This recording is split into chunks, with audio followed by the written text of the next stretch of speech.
So as a follow-up to the questions that we received on our recent webinar, I wanted to ask you both some follow-up questions that we received that we weren't able to get to. All right, next we're going to get into the grouping around DOL missing participant guidelines when it pertains to uncashed checks. Your thoughts there? Lindsay, I'll throw this one to you. Is there a minimum dollar amount guidance for uncashed checks? For example, we hear this all the time, trying to create some type of de minimis amount.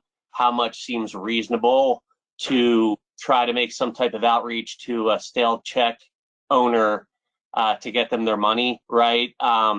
So, one of the questions was specifically, for example, if there is an uncashed check under $75, is a search required? And then after that, I'll ask you another question in regards to like an end destination.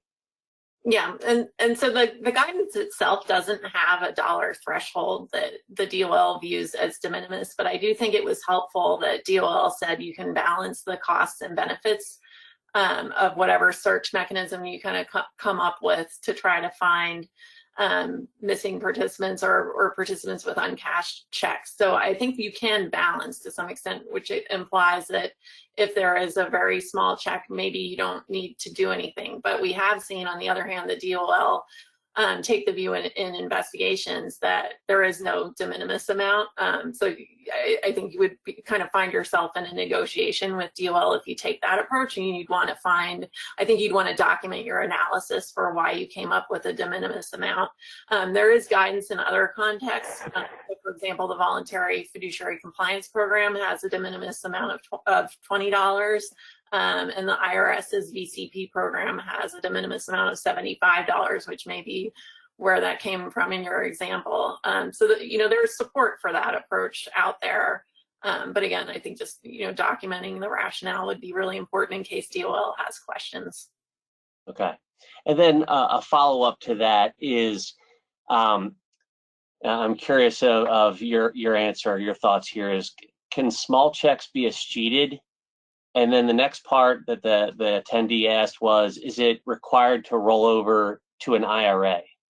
So I'm assuming this might be at the end of a process of trying to mitigate or get that check owner to come forward, or perhaps it's just around just a stale check, right? Can they be escheated small amounts, or can they be rolled over?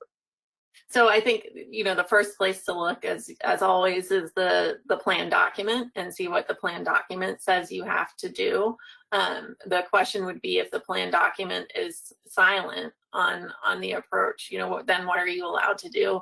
The DOL doesn't really like escheating very much because I think they think as long as there's an ongoing plan, the assets are better off kind of staying in the plan and having the plan fiduciary continue to look for the person with an uncashed check. And as far as rolling over, I think that that's a possibility. But again, depending on what the plan says. Yeah, I would like to call out like one situation that we certainly see when it comes to escheat, right, is oftentimes it's the type of check, right? So sometimes it might be a loan overpayment or excess contributions, which by design could be considered not really protected by ERISA because it's not, it doesn't qualify. Where a lot of times that conversation, we're saying potentially you might want to look at that with your attorneys to consider escheat for those because they fall outside of ERISA. But those that are just a straight check to the individual are ERISA, right, and probably need to be looked at a lot differently. And I know in our world with a checks mitigation strategy, a lot of times we're seeing, as we talked about even in the webinar a little bit, was either as an end destination is either back to the plan's forfeiture or some kind of unclaimed fund, or to a rollover provider if a mitigation step has been addressed to try to get that check owner their money. Yeah, that makes a lot of sense. Yeah. Liz, can the plan charge the individual for the cost of location services where there's an uncashed check? Yeah, so as long as it's a reasonable expense, this falls in the category of reasonable administrative plan expenses. Okay. Okay. And then Lindsay, I'll come back to you. Once responsible steps have been taken to locate the missing participants, what are the options for addressing the remaining balances of uncashed checks? So I think, again, it's kind of similar to what we were talking about before, is you have to start with the plan document.